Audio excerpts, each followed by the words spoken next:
Bienvenue dans notre journal de la Lozérienne VTT, départ du Massegros en ce second jour de course. Des conditions particulières ce matin puisque l'un des concurrents ne sera pas présent sur la ligne de départ avec nous. En sa mémoire, la course continue.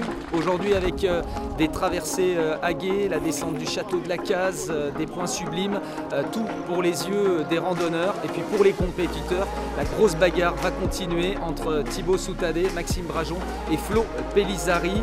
Une course à suivre et ce jusqu'à Saint-Énimie, l'arrivée de la première étape de cette matinée.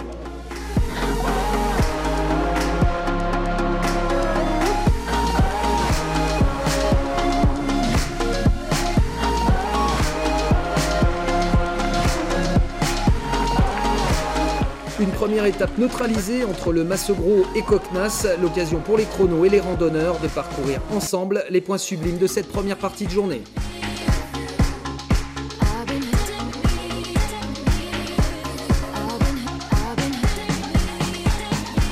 Du côté des randonneurs, le moment d'apprécier les superbes paysages lozériens, mais également la convivialité de ses habitants.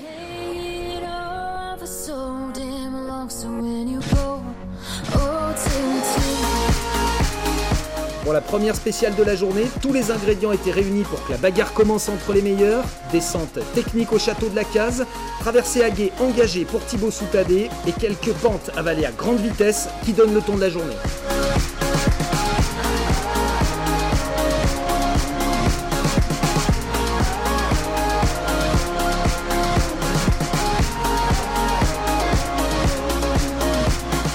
Pause déjeuner du côté de Saint-Énimie, l'ambiance est plutôt à la détente, mais attention, après la matinée éprouvante, et bien cet après-midi, la bagarre va continuer sur les pentes de Champerbourg.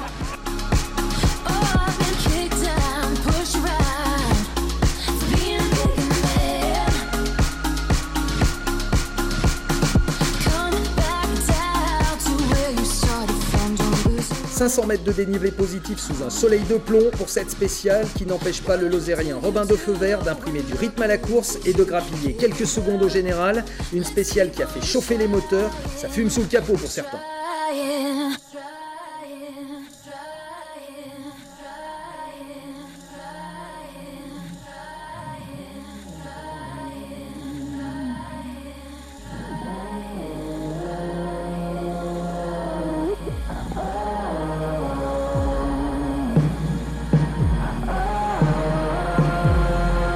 Toujours des paysages à couper le souffle avec un tracé d'une dernière spéciale de 21 km aussi difficile techniquement que physiquement.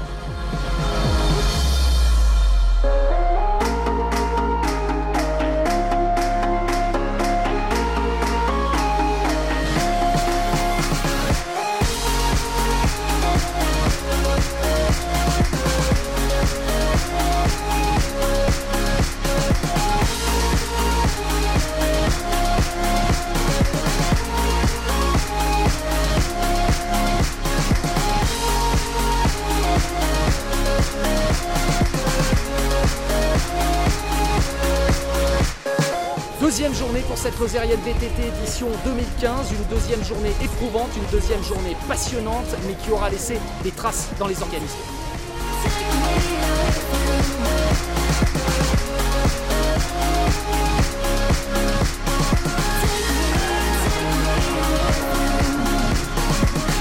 Cinq concurrents en quelques minutes seulement pour la première place du général, moins de 2 minutes entre les jeunes espoirs, mais également entre les deux prétendants pour le maillot des 40 et plus. L'ultime journée de dimanche nous réserve très certainement encore son lot de surprises.